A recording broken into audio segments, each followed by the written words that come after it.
Herkese selamlar. Bugün bu videoda ruhsal uyanışın karmaşık ve derin bir yolculuk olduğunu ve bu yolculuğun 7 aşamadan oluştuğunu keşfedeceğiz. Bu aşamalar her birimizin kendi benzersiz ruhsal evrimini deneyimleyebileceği evreleri temsil ediyor. Sizlere bu aşamaları her birinin içeriğini anlamanızı kolaylaştıracak bir şekilde aktarmaya çalışacağız. Hadi o zaman başlayalım.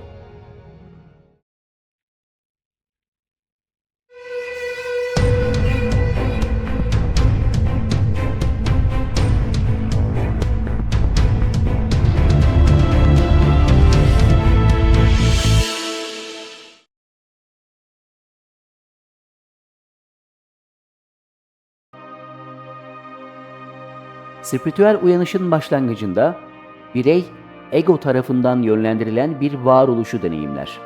Ego, kişinin kimliği ve özgünlüğünü tanımlayan düşünce ve duyguların karmaşık bir ağıdır. Bu aşamada birey bilinçli farkındalık eksikliğiyle yaşar ve düşünce duygu ikilisinin etkisi altında kalır.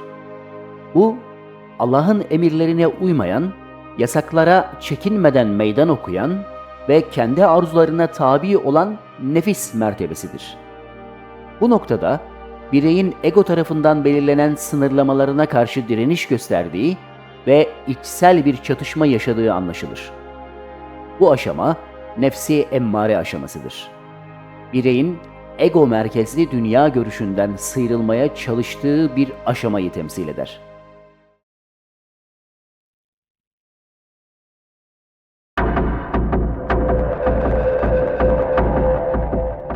İkinci aşama ego ölümü olarak adlandırılır. Bu dönüştürücü evre, bireyin egonun derinlemesine çöküşüne tanıklık etmesini içerir. Toplumsal koşullanmaların, kişisel deneyimlerin ve öğrenilmiş davranışların ötesine geçme sürecini içerir. Bu aşamada birey gerçek benliğini ve varoluşunu keşfetmeye başlar.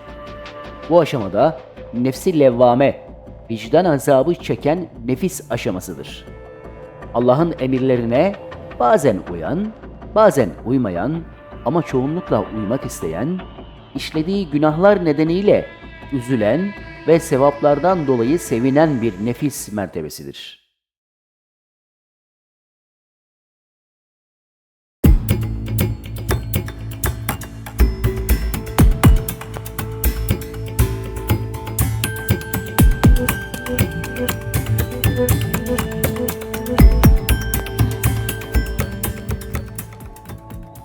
Üçüncü aşama bir arayış evresidir. Birey, varoluşsal soruları derinlemesine araştırarak hakikati aramaya başlar. Bu aşamada ibadet, zikir, tefekkür, içsel keşif ve ruhsal öğretilere yönelme gibi pratiklere olan ilgisi artar. Arayış, kişinin varoluşsal gizemlere dair anlayışını derinleştirmek adına içsel bir çaba sarf ettirir o kişiye. Bu aşama ise nefsi mülhime, ilham alan nefis olarak bilinir. İlhamla yönlendirilen, Allah'ın rehberliğini hisseden, hissetmeyi amaçlayan ve o yolda seyri sülûğunu devam ettiren nefis demektir.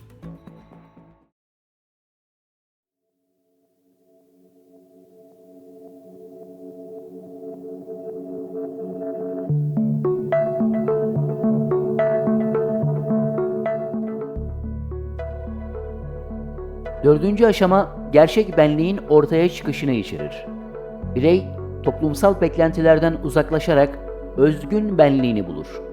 Bu evrede içsel bir dönüşümle birlikte yaşam değişiklikleri ve derin duygusal iniş çıkışlar yaşanabilir.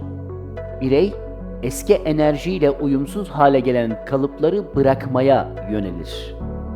Nefsi mutmaine olarak sınıflandırılır bu aşama. İçsel huzura ulaşan nefistir. İman esaslarına inanan, İslam'ın emir ve yasaklarına uyan, şüphe ve tereddüt yaşamadan Allah ile sağlam bir bağ kurmuş olan nefistir. İşte bu nefis mertebesi, en baştan da söylediğim gibi, benliğin ortaya çıkış halidir.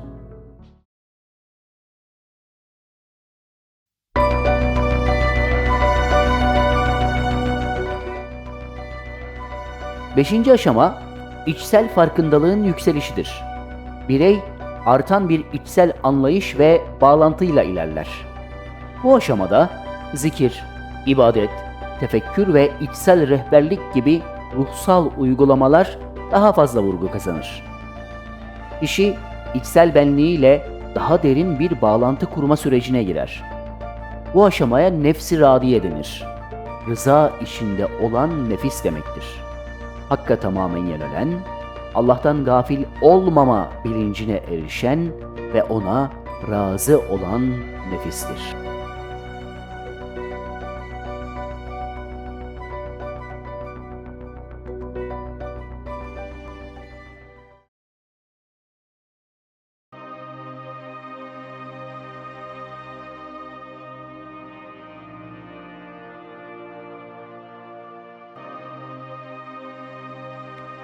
Altıncı aşama toplumsal ve duygusal dönüşümü içerir.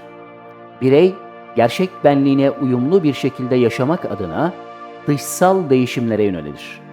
Bu evrede ilişkilerin ve yaşam koşullarının özgün benliğe uyum sağlaması için değiştirilmesi adına mücadele verilir. İslami olarak ise buna nefsi mardiye denir. Allah'a tamamen teslim olan nefis demektir. Tüm benliğiyle Allah'a teslim olan ve bu sayede Allah'ın kendisinden razı olduğu nefis demektir.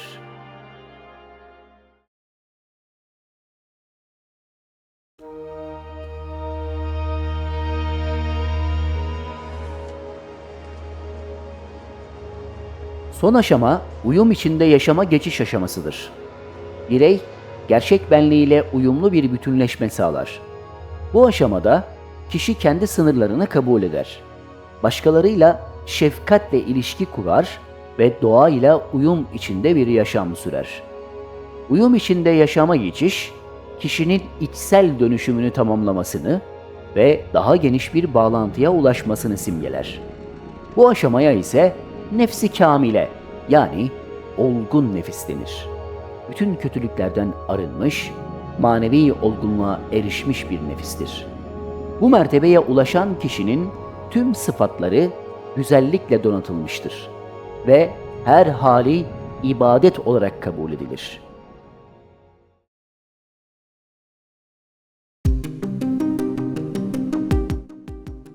Bu 7 mertebe insanın içsel bir evrim sürecini ifade eder ve nefsin terakki yani yükselme yolculuğunu temsil eder. Sizlere de kendi seyri suluğunuzda bu aşamaları birer birer geçerek nefsi kamileye ulaşmanızı temenni ederim. Ve unutmayın, nefsi kamile aşamasına gelen kişiye Rabbim kendi isminin ebced değerince kendi sırlar kapısını aralar ve o kişiye ilmi ledün nasip eder. Eğer bu video sizde bir etki bıraktıysa lütfen bu bilgileri başkalarıyla paylaşmayı unutmayın. Bir dahaki videoya kadar düşüncelerinizi ve deneyimlerinizi aşağıdaki yorumlarda paylaşmaktan çekinmeyin. Yeni videoda görüşene dek Allah'a emanet olun.